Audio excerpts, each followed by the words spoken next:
Welcome to the YAHOWAH blog. I'm your host, Craig Winn.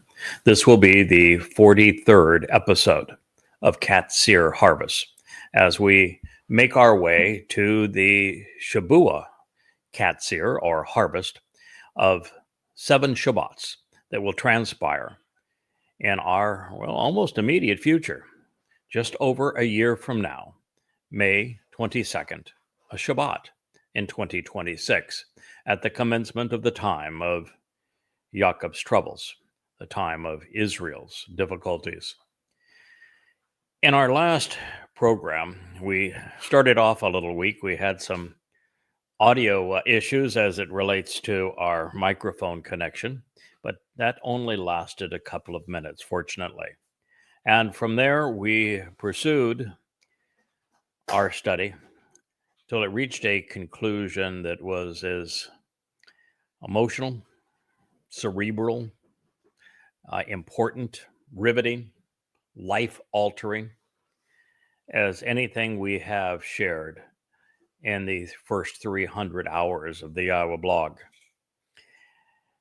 And so rather than just having that information tucked at the end of a program where the audio was a bit spotty, I want to begin in the same place.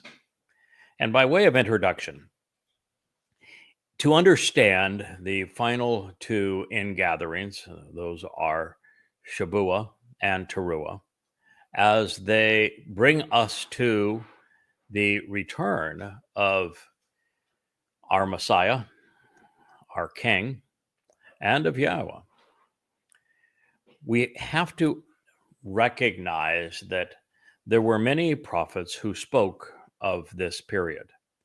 And one of the most insightful is Jeremiah.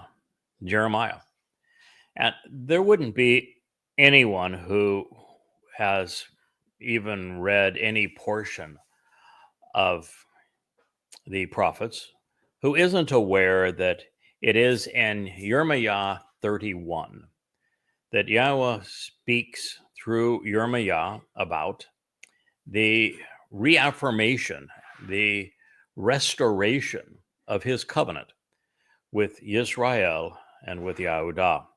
It's one of the passages that Christians will take out of context and misrepresent to justify their New Testament.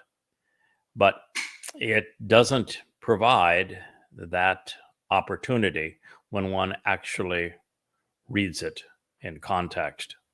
And what we find is that the preamble to this, which is what we're considering now, in Jeremiah 30, sets the stage, tells us what will transpire before that time and up through that moment.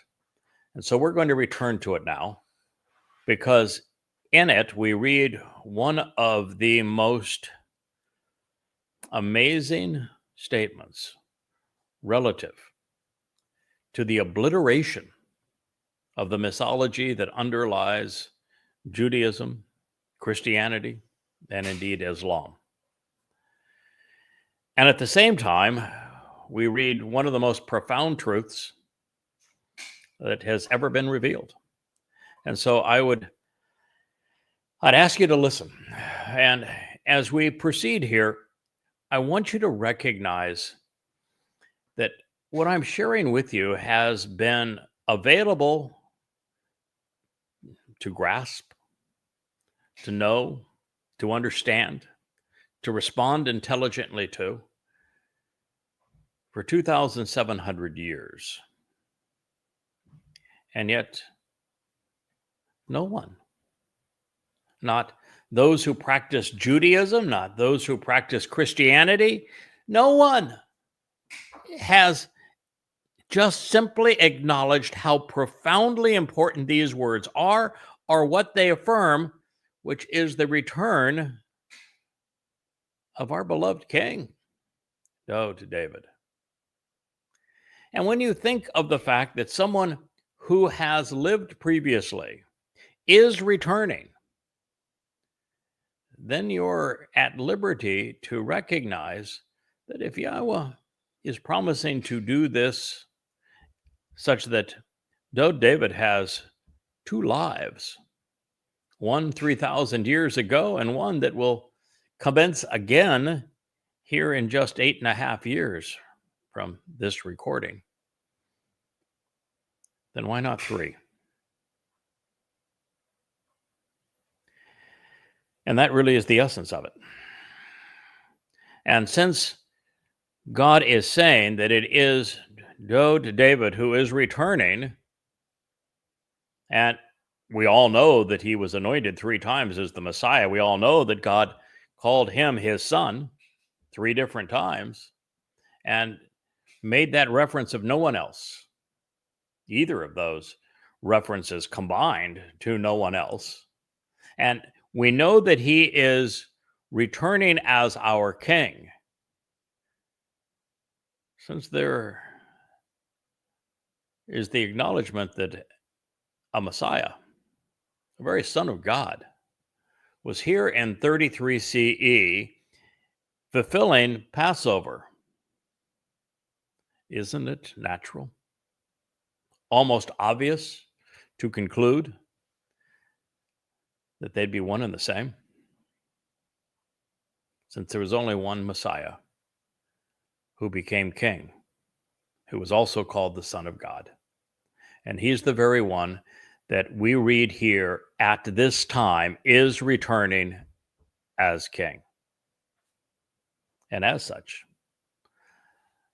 there is no possibility that Christianity can be true. As such, there can be no possibility whatsoever that Judaism can be true, because they're looking for an unnamed Messiah, while Christianity is looking for a false Messiah. So let's proceed. This is the preamble to that powerfully important prophecy that's found in the 31st chapter of Yirmiyah. It begins, the word, the Debar, which to reveal the way to enjoy the benefits of the relationship, Asher, came to exist, Haya, the very basis of Yahweh's name, with Yirmiyahu, which means Yahweh raises and lifts up, Yahweh teaches and guides, and he encourages us to respect and revere Yah, commonly transliterated as Jeremiah. From Yahowah, Yahweh pronounced as instructed in his Torah, as conveyed through the very verb that he explained to us, served as the basis of his name, Haya. To announce, Lamar. This is what Yahweh, not the Lord, not Hashem, not Adonai, not G-D, certainly not Jesus, not Mr. Christ, hell no with Allah. No, doesn't say any of those things. This is what Yahowah. And you need to know right here and now that if you're in a religion and you don't read Yahweh's name in your foundational text, that it is not from Yahweh. Everything that Yahweh inspired his prophets to reveal on his behalf includes his name, and not seldom, often. And yet, you look at the Christian New Testament and you find nothing, absolutely nothing pursuant to Yahweh's name. Not even a hint of it. Same thing is true with the Talmud. Of course, the same thing is true with the Quran, which means none of those texts were authored by God. This is what Yahweh, the God of Israel. Oh no! You mean to tell me he's not the God of the church? He's not the God of the Goyim? He's not the God of Rome?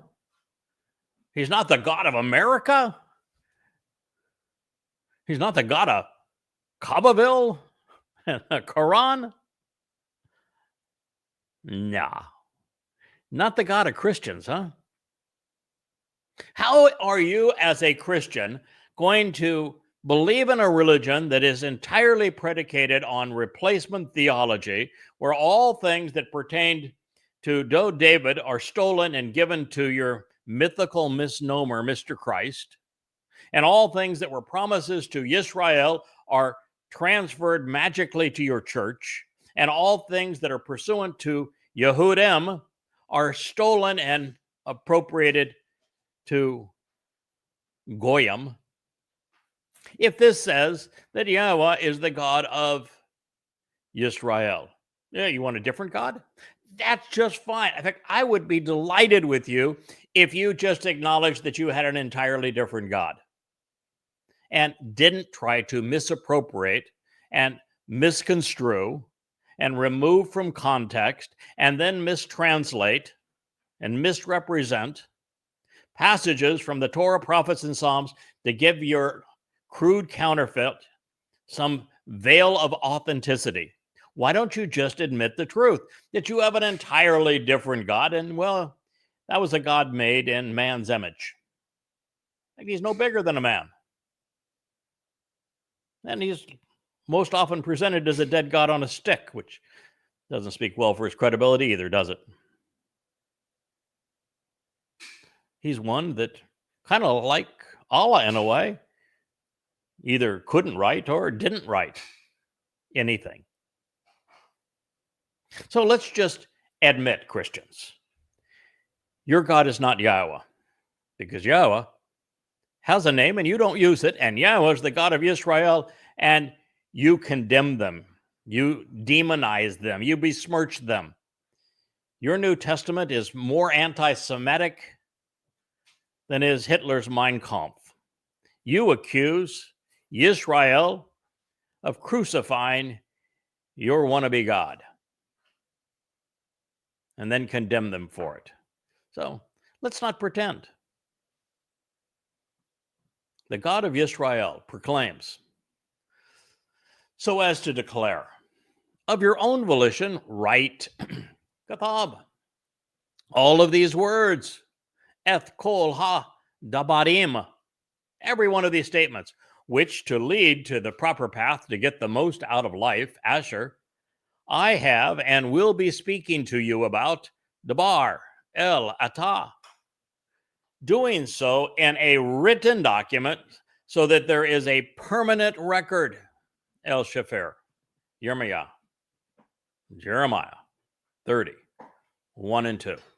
Well, that would be a real problem for the pretense of a Christian New Testament and a Quran, wouldn't it? Even for a Talmud that claims to be an oral Torah. Because when God speaks through a prophet, he tells that prophet to write down everything he is saying at the moment he's saying it. Didn't happen in the Christian New Testament, did it? Not once, not ever. You don't even find a hint of anything written for another 30 or 40 years, decades. And of the Quran, it's even further out than that. Neither Muhammad nor Allah could produce a book. One wouldn't materialize until almost 100 years thereafter. And of course, how can there be an oral Torah, now called a Talmud, if God told his prophets to write everything down? As I shared with you previously, there's a reason that God wants his testimony written down. The most important of those is there can be no prophecy without it. Because to convey something orally, and then when something happens that seems to correspond to it, you don't have any proof. You can't prove that the promise and the assessment, the future history, was revealed prior to the event being fulfilled. The only way that you can validate prophecy is to have a written text that precedes the fulfillment. That's why he wanted you to write everything down. The second is that until just recently, where we now have the ability to do what we're doing right now, sharing together in a video and audio format in a manner that my communication with you is retained exactly as I'm sharing it with you. This is all a live stream, and it is maintained and shared with you exactly as I am conveying it, and nothing is lost. There, between all of the various places and the clouds and you name it, anything that I share with you is retained forever, unchanged. So now we have a way to communicate audibly, and I can speak as the Kol voice of Yahweh, as the Bashar herald of King Dod, and it can be retained. But that is a very new phenomenon, something that Yahweh asked me to transition to after I had finished composing the books that you see behind me. And so prior to this invention, and of course these revelations were, this particular one shared 2,700 years ago, the only accurate way to pass on information from throughout the generations and time, even from one person to the next in the moment, was written communication. That's the way a lawyer will tell you, if you've written it all, you've written it all. Written communication is vastly superior to oral communication, unless that oral communication is recorded as we're doing it now. And that is a very recent phenomenon. So those are two reasons. The ability to maintain the veracity and authenticity of the text, so that no matter the time or place that we have a chance to read it, it's as if we were there. And the second is Yahweh uses prophecy to do something no one else can do, which is why there are no prophecies in the Christian New Testament. There's no prophecies in the Talmud. There's no prophecies in the Quran. God alone, Yahweh, can convey them, and written correspondence is necessary. It differentiates what we're viewing here from all other claims made about and to a God, because Yahweh was the only one that did this, without exception. Go through all of the histories of human religions, and you'll find no one else did this. Pretty astonishing in that regard, too, isn't it? The last reason is that we actually process and retain information more effectively, more readily, more quickly, even in writing than we do orally. We can read 7 times faster than we speak.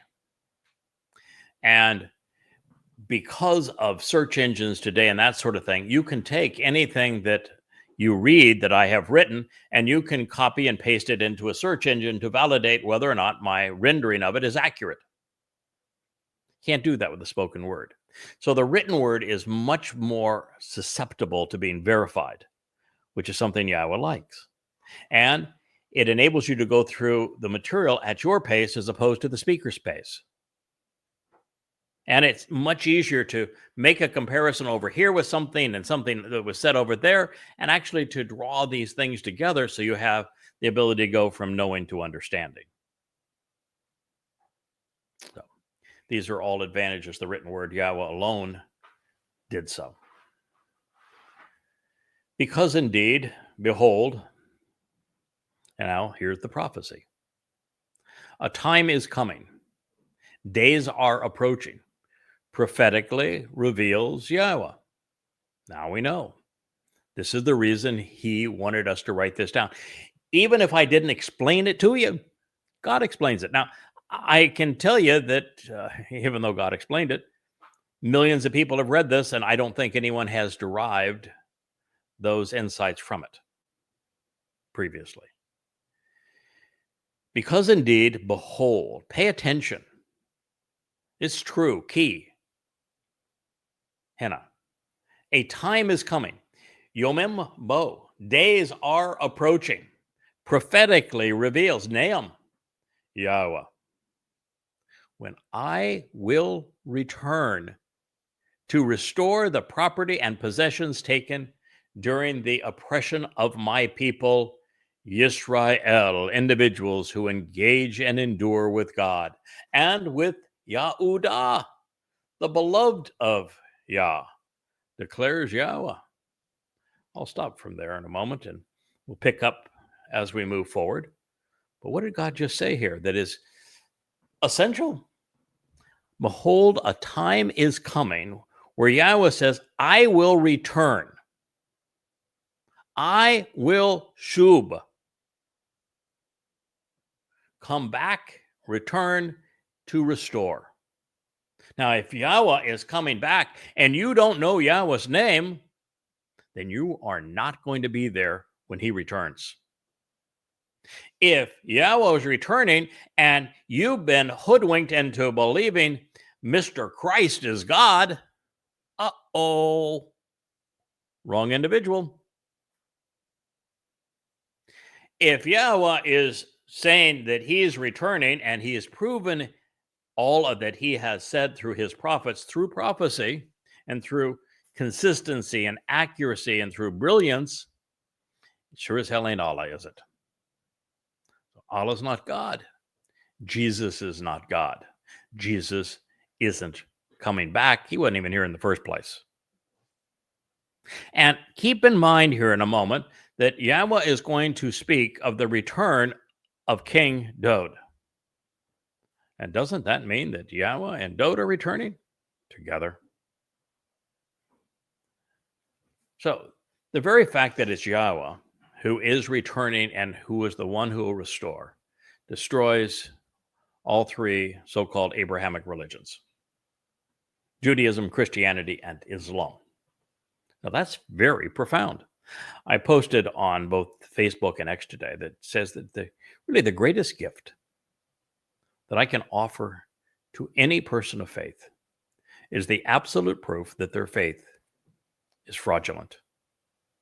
Because if I prove that, which I do, then I have freed them of that burden, but also liberated them to know who God is, what he's offering and what he expects in return, so they can respond appropriately and save their souls. This is one of those cases. The very texts and prophets that Judaism, Christianity, and Islam all agree were inspired by God say that God is Yahweh, that he is returning, and that he is the God of Yisrael and the God of writing. Because indeed, behold, a time is coming, prophetically reveals Yahweh, when I will return and restore the property and possessions during the oppression of my people, Yisrael and Yahudah. Well, guess what then? He can't be coming for a church. He can't be coming for no stinking Christians. No possibility whatsoever. You carry this around with you. You've got this thing you call a Bible. It's got this statement in it. It says this emphatically. And that means that the basis, the very foundation of your religion is a lie. Now, why would you believe something that is contradicted by something you think is inspired, or you're told you believe, and you should believe was actually inspired by God? He just said that he is coming back, and he's coming back for Israel and for Jews, Yehudim and Israelites, which means he's certainly not coming back for a Christian church, is he? So God just disproved your religion, Christians. Why don't you believe him? Why don't you listen to him? How can you claim that the God of what you call the Old Testament, when he contradicts the foundation of your religion? I mean, process that for a moment. How can you be a Jew and be influenced by Judaism and rabbis when they deny Yahweh's name, when they've erased Yahweh's name from their lives, where they never speak of Yahweh or him coming back, or of him playing any role in the restoration of Yisrael and Yehudim? Why have they lied to you about that? What did they seek to gain by intervening between you and Yahweh, erasing everything that can be known about Yahweh, removing him from your lives, ignoring the fact that he said he was going to return so that they alone could be in charge. Think about that. Think about the fact that we have copies of Yirmiyah that date to the 2nd century BCE, 900 years before Islam was invented, that specifically say that God's name is Yahweh, and that his people aren't Arabs, but in fact are Israelites and Yehudim, and that he's coming back for them to return to them what you Muslims stole from them, what you Christians stole from them. Just process this for a moment. Open up your minds, and you'll recognize that the very statements from God absolutely, unequivocally, undeniably invalidate your entire religion.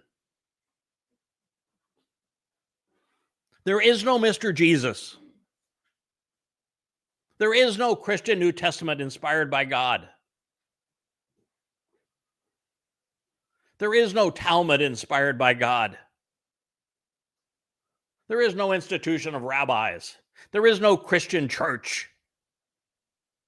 None of it can exist in the face of this testimony. Now, I can just, well, today I expected, since I posted this on both X and Facebook, just to watch the clicker count down as to how many people would do everything they could to deny reality, run from the truth. Didn't happen, surprisingly, today. And I'm hoping it's not happening as I'm speaking to you now.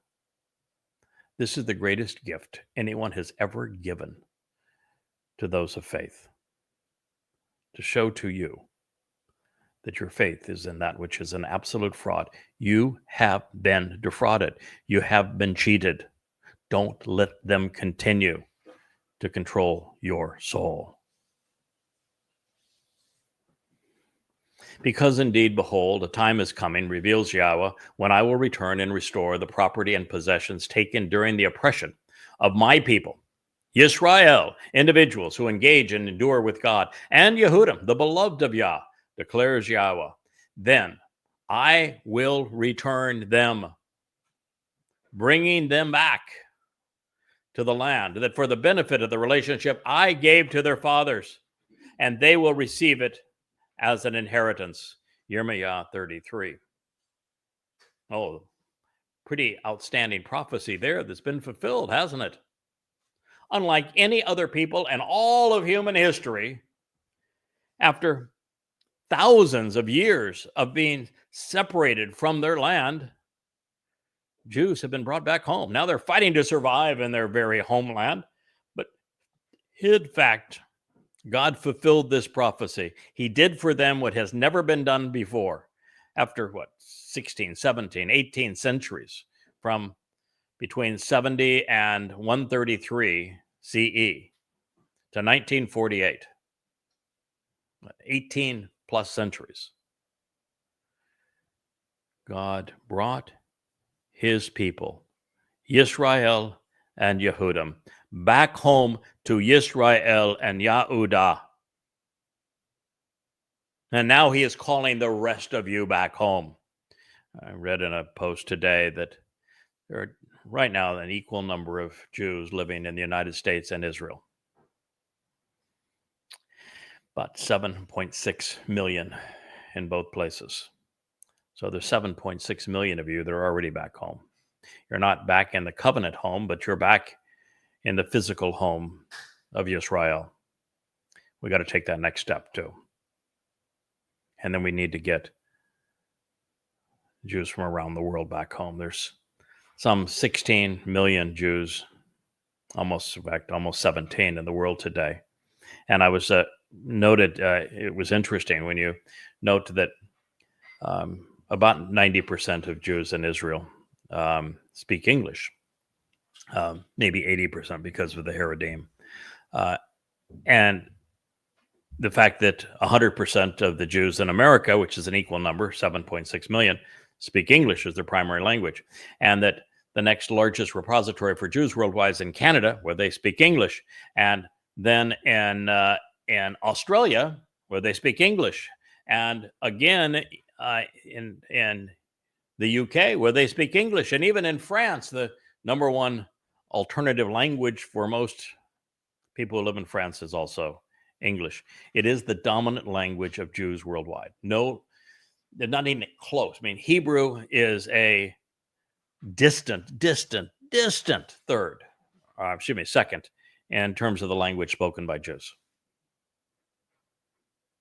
More than 3 times, maybe 4 times more Jews speak English, even as their primary language,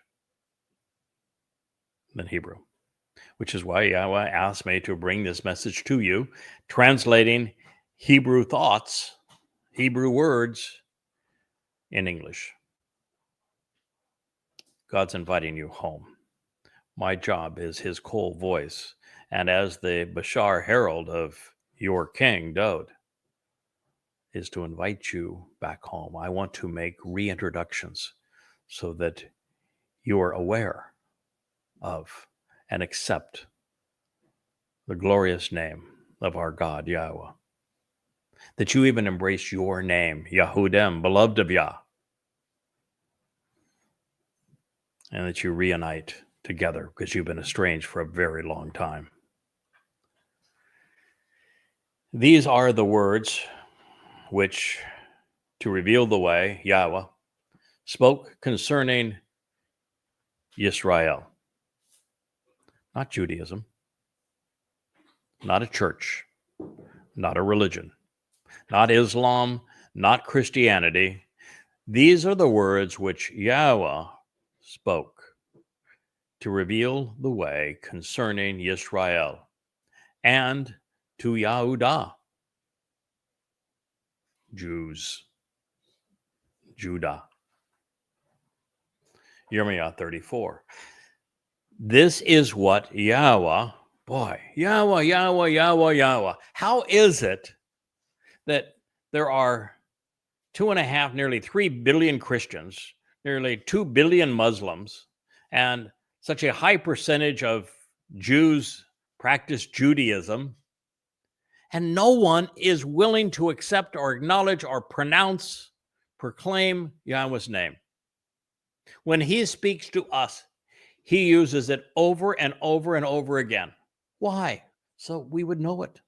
So we would use it. So we'd recognize its importance. It is essential in coming back home. It is the name of life. These are the words which, to reveal the way, Yahweh spoke concerning Yisrael and Yehudah. This is what Yahweh conveyed as we heard the sounds of concern over terrorists and terrorism, when there were no prospects of reconciliation or peace.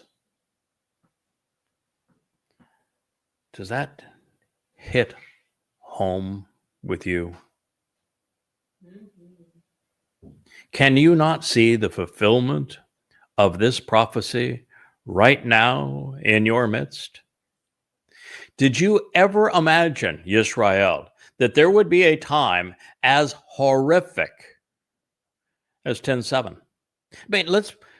I constantly hear Jews say that 10:7 was the worst treatment of Jews since the Holocaust. And I cringe every time I hear it, because that's not true. Not even close. Yes, large numbers of Jews, some 6 million, were systematically murdered during the Holocaust. But very few were raped.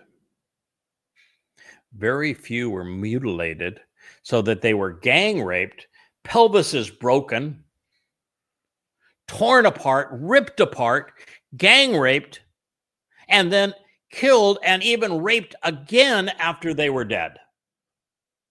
There were not instances of Germans cutting off their breasts and using them as balls. There were no incidences of Jews taking of Nazis taking pregnant Jewish women with them alive and slicing open their bellies, pulling out their unborn child, showing the mother whose belly they had just cut open, horrified, slicing off the head of that unborn child and raping her and killing her. The Germans were cruel, but they at least gassed their victims prior to cremating them. The Muslims on 10/7 dispensed with that step. They burned even babies alive. Not situations in the Holocaust where Nazis systematically cut off the fingers and toes of children and parents while they had to watch each other in agony. But they did that on 10/7.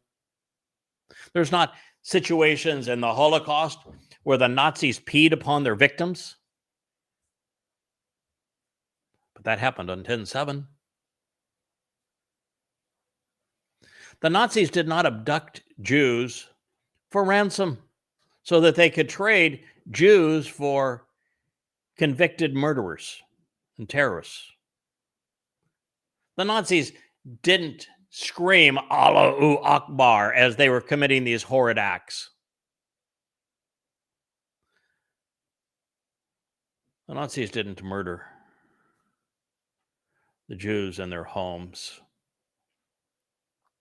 They at least took them away and gassed them before it was all over. Sure, what the Nazis did was horrific, and I'm not excusing them in any way, shape, or form. But I want you to know that what happened on 10/7 was far more gruesome, sadistic, demented, psychotic than anything that has ever happened in human history. Ever. It wasn't just mass killing, it was mass barbarism. It was mass perversion. It was as if the demons of hell had been unleashed. And truly they were. And then, as bad as that was, to watch the world condemn Israel, Muslims and progressives, march in the street, march on college campuses, terrorize Jews worldwide, shaming the victims while screaming that the perpetrators will indeed commit genocide on Jews. We have never seen, nor has the world ever experienced, anything as hellacious as what we witness today, particularly in this alliance between Muslims and progressives, where progressives have become the pimps of Islam. There's no prospect for peace. And Israel, if you weren't watching over this past weekend, the charade that took place in the torture seat of the Oval Office as Netanyahu was forced to sit there, as Donald Trump took the world and Israel to the precipice of destruction. And his statements regarding what he was now doing in Iran.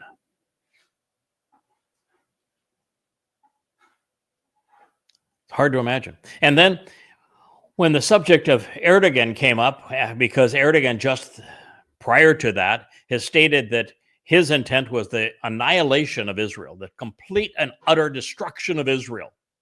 This is the dictatorial head of a very large Islamic country that's part of NATO, and he declared that his hope is to destroy Israel, wipe it off the face of the earth. And when asked about that, Trump giggled and said, "Oh, I have great respect for Erdogan. He has great respect for me. We get along wonderfully."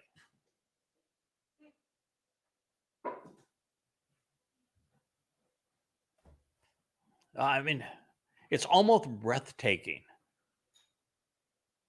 how hideous what is happening in this country and around the world. All while the door is being wide open for Trump to be played a fool in dealing with Iran, something he is completely ill-prepared to deal with, giving them hope of a negotiated means to keep up their nuclear arsenal. And they're not developing a bomb anymore. They have far more 99% enriched uranium to have an entire arsenal of bombs. That's already now done. And because the United States started this proxy war with Russia and sanctions forced Russia and China in bed with Iran, and both of those are nuclear countries, there's nothing now precluding Iran from having everything they need in terms of their missile delivery systems and the final technological hurdles to taking all that enriched uranium and having an entire arsenal of nuclear weapons. Donald Trump just made it inevitable. There's no prospect for peace. There's no prospect of reconciliation. Islam is a death cult. It has Israel in its sights. It smells blood in the water. They know that what happened on 10/7 is indefensible, that the vaulted IDF is spectacular when it goes against an air force or a formal army and tanks and personnel carriers, but that it has absolutely no chance, doesn't even know where to begin, can't even get out of its own way to begin when anticipating or defending thousands of jihadis on foots and motor scooters, carrying, in most cases, hoes and knives. No idea. And still doesn't know. And so what the Islamic world found out is all you've got to do is lay in wait, and the next assault is going to be 1,000 times more jihadists. And there's nothing that Israel's going to be able to do to defend itself. And it is inevitable. The prophets have already spoken about it. They've witnessed the future of Israel. And that's what's going to occur. There are no prospects of reconciliation or peace. And as I speak to Israel, as I plead with the most gifted spokesmen and women on X, Facebook, reaching out to Israelites, trying to spare Israel's, trying to encourage the very salvation of Israel, its right to exist, as it goes to the reconciliation of Israel. Frankly, I'm making very little headway. Jews are not ready to give up politics or religion. They're not ready to acknowledge that everything they've done prior to, during, and now following 10/7 has been counterproductive. They like to show pictures of Gaza and say, this is what losing looks like. No, they've made a bad situation worse. Gaza is uninhabitable. So what's going to happen with those Muslims? Eventually, they're going to go elsewhere. And as they go elsewhere, Israel's going to lose the ability to control their access to weapons. Because Egypt and Jordan aren't going to take enough of them. Ultimately, the world's going to demand that they be allowed to have their own state carved out of the heart of Israel, and the two-state solution is going to be imposed. And then Muslims armed to the teeth are not just going to come from all around Israel. They're not going to come this time just from Gaza. They're going to come from the north out of Lebanon and out of Syria, from the east out of Jordan, of course, through the Sinai and through Gaza into Israel. But worst of all, they're going to come from the inside out through this state of Islamic terror that's going to be imposed on God's people. There will be no prospects of reconciliation and peace. That's the prophecy. God's not telling you this because he imposed it on you. He's telling you this because of what you've done to yourselves. And yes, you're at fault, Israel. Your rabbis created Islam. Without the rabbis, there is no Quran. Islam would have died as nothing more than another adaptation of Genghis Khan, Kublai Khan, or Tamerlane. Nothing more. All of the religiosity of the Quran comes from the Talmud stories that rabbis sold to Muhammad that he twisted and then claimed he got from Allah to give his Quran a sense of religiosity, so that the terrorist manifesto and death cult had a veneer to give it credibility. You created that religion. You actually created the religion of Christianity. Without Paul's rabbinic training, he never would have been able to pull off the ruse of those 14 letters that he wrote that became the foundation of the religion. And of course, you created Judaism. You're your own worst enemy. Alas, assuredly this time will be so different that there has never been anything similar to it. You've endured the great hardship of being enslaved by the Egyptians and them perpetrating apartheid and genocide upon you. You've endured the great hardship of having 10 of the 12 tribes hauled off naked with chains through their noses, marched off into Assyria by the Assyrians to be slaved again. You've endured the great humiliation of watching the great home of YAHOWAH destroyed as you were hauled off into slavery in Babylon. You've endured the attacks again of the Egyptians and then of the Macedonians, the degradation of the Second Temple by the Macedonians, by Epiphanes. And then there was the first attack by Rome under Pompey, when you had infighting between two Jews that were complaining that being high priest was more lucrative than being king. And then, of course, they came back when you were fighting against yourselves again, when Nero sent Vespasian and his son Titus, and they destroyed the Second Temple, killing thousands and thousands of Jews. And then they returned again under Hadrian, killing hundreds of thousands of Jews and causing the diaspora as a direct result of the founder of Judaism, Rabbi Akiba, foisting a false Messiah on you. And then the rabbis kept you in isolation and in shuttles, combined with the religion that you created of Christianity, only then to be attacked by the religion you also created of Islam. And even in all of that, and having to endure the Holocaust, the pogroms of Europe and the Holocaust that took place under the watchful eye of the Roman Catholic Church and was pervasive all the way through Europe, where 6 million of you died million and a half young children. God is telling you now that what you're going to endure is so different that there has never been anything similar to it before. And you got a taste of that on October 7th, which happens to be to the day exactly 10 years before it is all over on October 7th, 2033, or 6,000 Yah.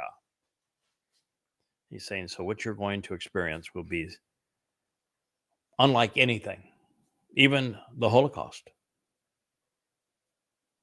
Never been anything like it. Then he says it's the time of Jacob's troubles.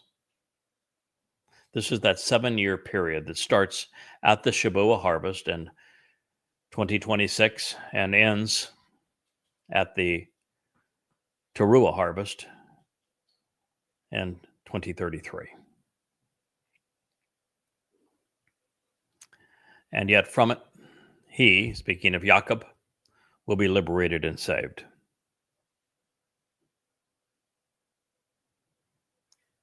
On Towrah, you are looking at your Savior. Yahweh has asked me, as the Adam of Parah, to lay down my life to save you from yourselves. I'm also the final Zeroah and have the responsibility of cultivating these 2 remaining harvests, Shabuah and Towrah. I'm encouraging you to join us, but this is written to those who have postponed that decision, who haven't come to accept Yahweh as God. As prophets, his testimony is true, as Dod as their Messiah and King, as the covenant, as the means to be part of God's family, with its 5 conditions and benefits, nor the Moed Mikre, understanding what they represent in terms of opening the door to life, to our perfection, to our adoption, our enrichment and empowerment in God's family, and especially not Dod's fulfillment of them. It is the time of Jacob's troubles. And from the end of it, those who survive to the end, on Towrah,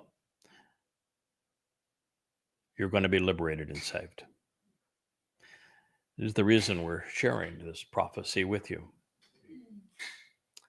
And it shall happen in that day, prophetically declares Yahweh, of the vast array of spiritual implements, that I will break this yoke. This means to control and to manipulate. What is the most controlling, manipulative contrivance in human history? My producer knows. She's smart, though.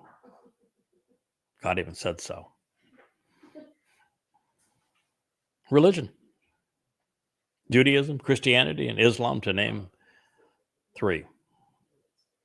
They are all control mechanisms. You want to see control? Look at all the dunderheads that are Haredim walking around in their morning suits with their black hats and their little curly cues and their phylactery boxes on their heads. Yeah, look at them. All doing exactly what they're told. All figuring out 1,000 ways to do nothing and to make the Shabbat miserable. I mean, look at them. They don't go to school to learn anything that's useful. They don't learn English.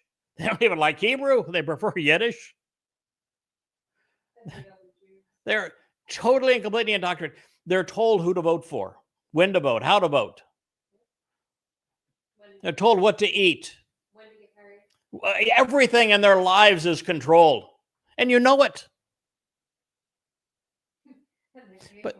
But look throughout the time of the imposition of Christianity,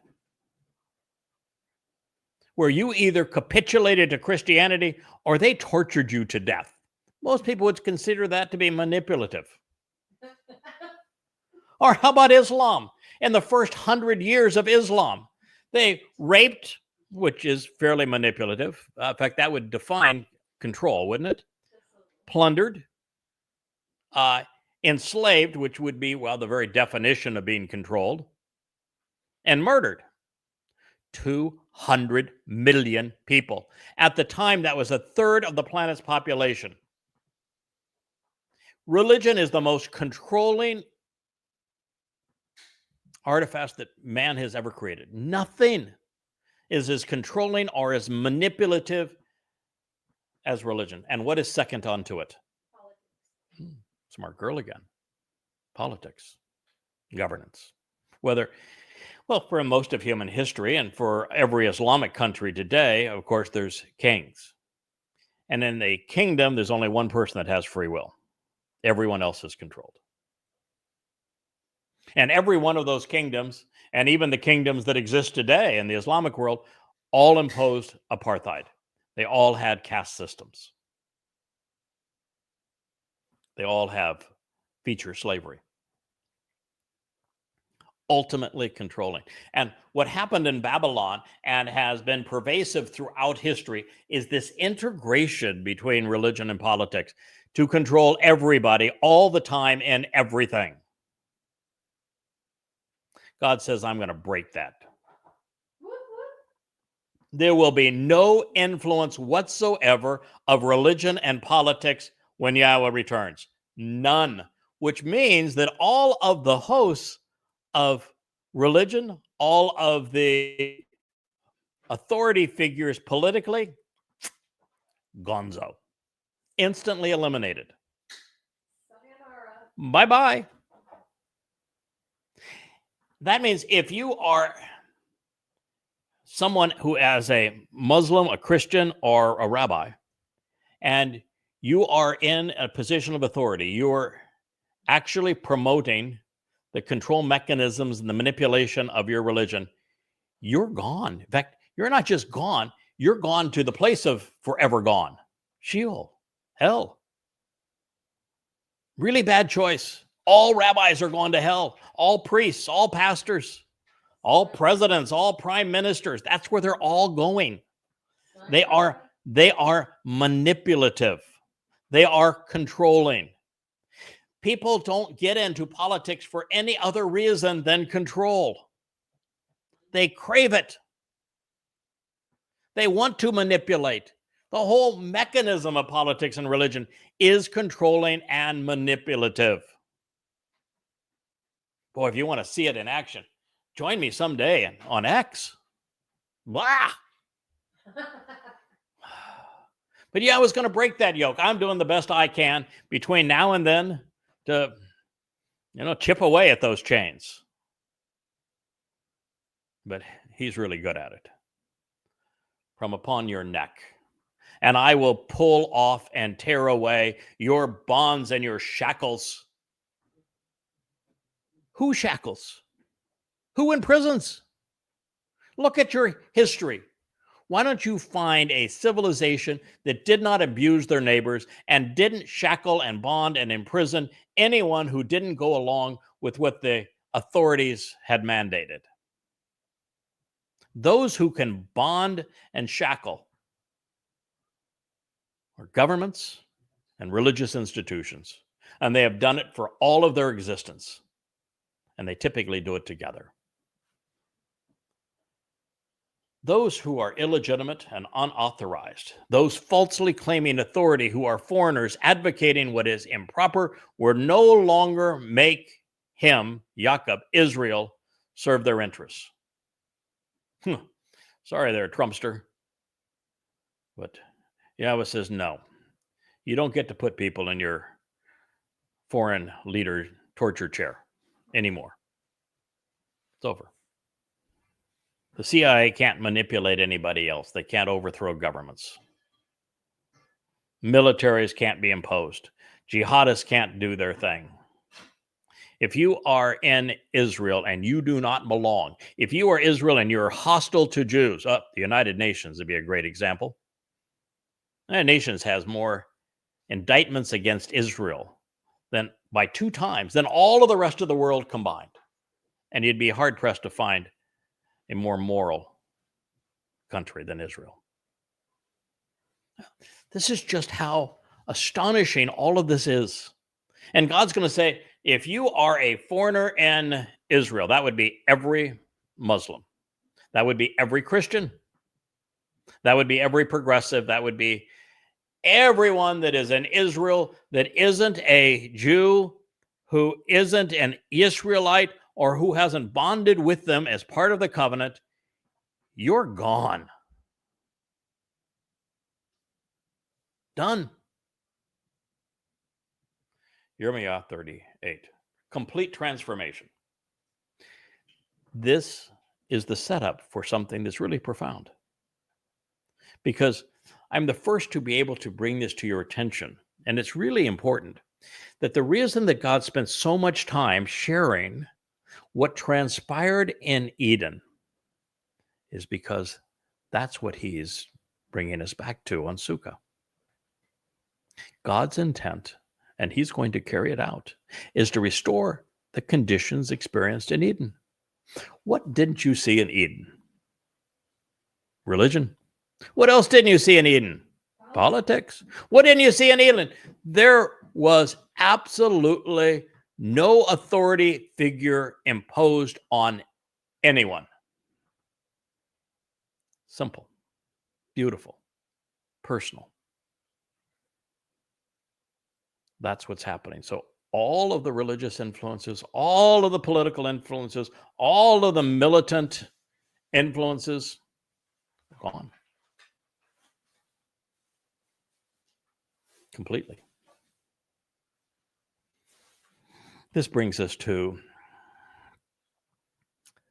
the statement that concluded our program yesterday, the 42nd episode of Qatsyr Harvest, as it reached a crescendo that I don't think I've ever been quite that passionate with you. And here we are now, we're over an hour into this program, and we've just come back to that point.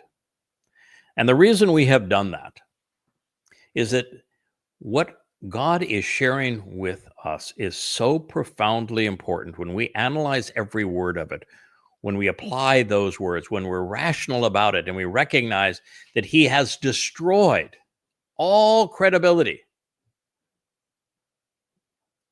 of religion and politics. All of them. And all forms of armies and patriotism. It's gone. Israel is for Israelites. So here we are. Instead, they will serve with. Whose name do you think comes next? Do you think it says Mr. Christ? Nope. You know how many times Mr. Christ's name is mentioned in the Torah and prophets? 0. Goose egg. They're going to serve with G-D. Nope. How about Hashem? Nope. Allah. Don't make me laugh. They're going to serve with Yahweh. If you don't know Yahweh, you are among those who won't even say his name, then guess what? You aren't going to be among them. And they're going to serve with Yahweh. Abad, they're going to work with Yahweh. Yahweh is not into entitlements. He's not into welfare. He's not into food stamps. He's not into big collective liberal government. Oh, you want to be part of forevermore with God?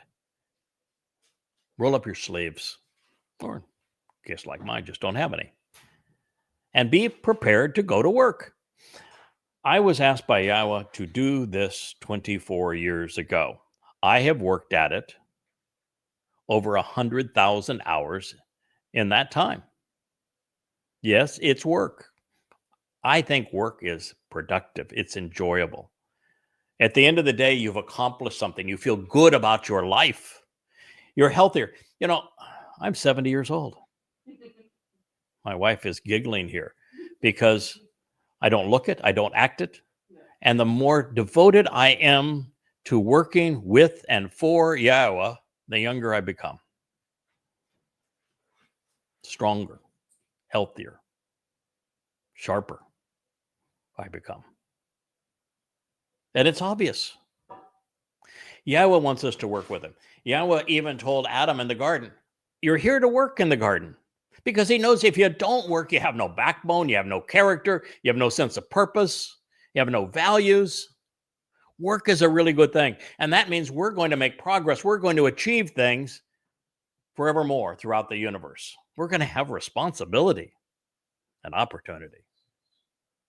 We're going to build big, wonderful things together. Instead, they will serve and work with YAHOWAH, their God. And with, does it say Jesus? Nope. Does it say Allah? Nope. Hashem? Nope. Adonai? Nope. G-D? Nope. Jehovah? Nope. And they're going to work with YAHOWAH, their God, and with Dod. And with Dod. You know whose name is mentioned second most in the Torah, prophets, and Psalms? It's not Moshe. It's Dod. Over 1,100 times. 1,100 times. God says of him, he is my chosen one. They got this stupid series. I don't know if it's on Amazon Prime, like the idiocy of House of Dod was on Amazon Prime, called The Chosen. And it's supposed to be this personal reinterpretation of Jesus. There was no Jesus. YAHOWAH says they're going to serve and work with YAHOWAH, their God, and with Dod. You can't work with Dod if he ain't there. YAHOWAH says, I'm returning, and he says you're going to be working with Dod. So who is he returning with? So who is he not returning with? Jesus. G-D, a rabbi. No, it is with Dod. That means who is the returning Messiah? Judaism would be wrong again, wouldn't they? He has a name. It's well known. It's Dod. It's really that simple. And the very fact that YAHOWAH, by name, is our God, and you get to work with him and with Dod, their king and counselor, Melech, completely obliterates any possibility that Christianity is true, that Judaism is true, that Islam is true. So aren't we doing you the ultimate favor, if you're a person of faith, by revealing this to you so that you know your religion is a fraud perpetrated to control and manipulate you? Because there is no other explanation here. There is no other way to interpret these words other than there is no Jesus Christ, never was, and will never be.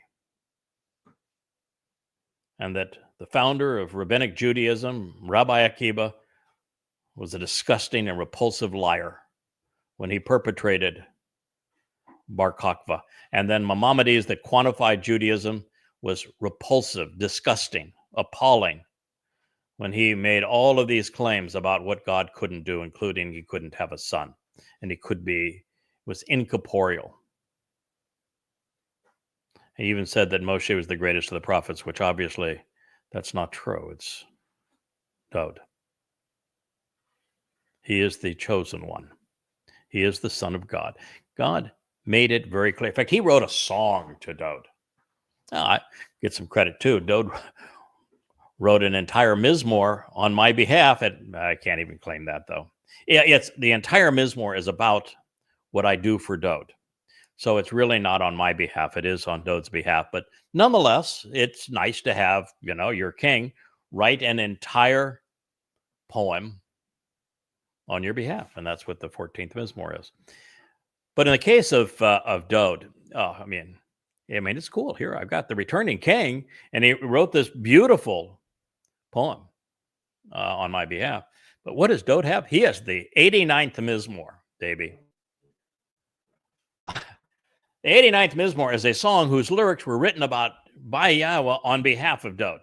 Can you imagine being so important to God that he writes an entire song about you, saying that you're not only returning, when you return, when God says in the 89th Mizmor, when Dode returns, he's going to be as brilliant as the sun. He is going to be Elyon, as if he were God.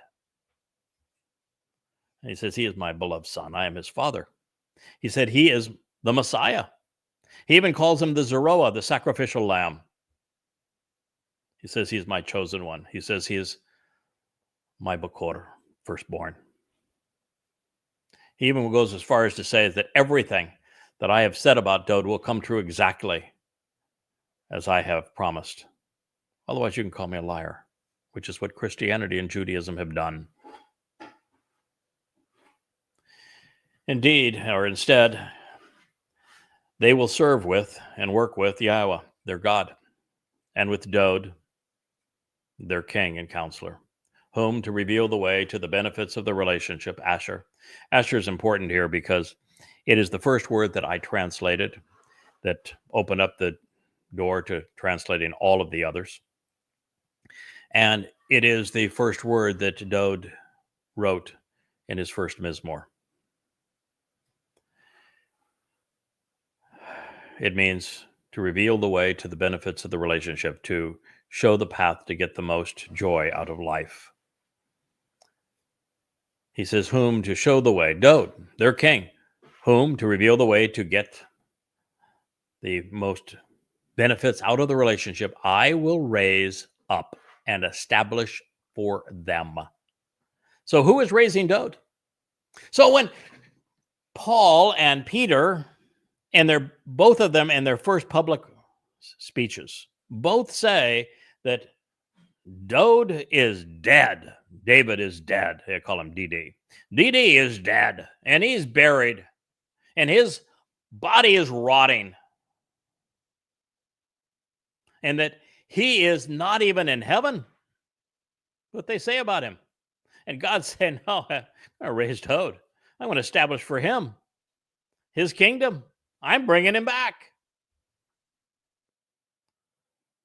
So somebody lied, and it sure as hell isn't God.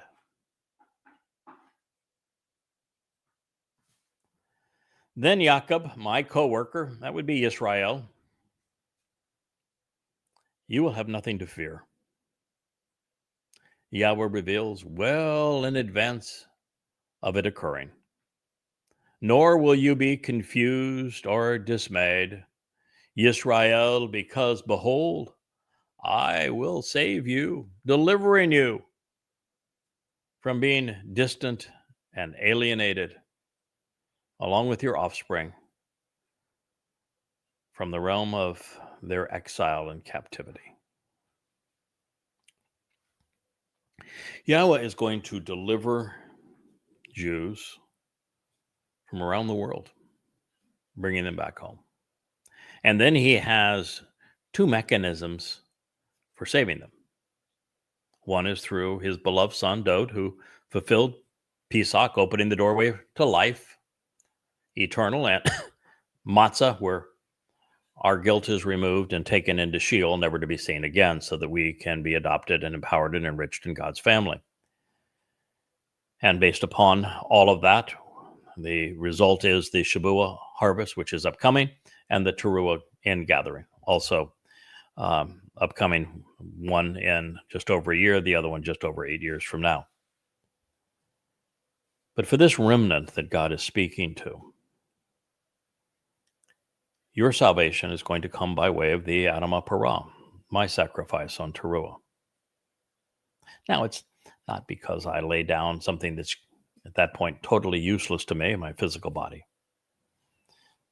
Just like what Dode offered as his physical body as the Passover lamb, his Bashar as the Passover lamb, didn't accomplish anything apart from what God did with it. Same thing is true and will be true on Towrah.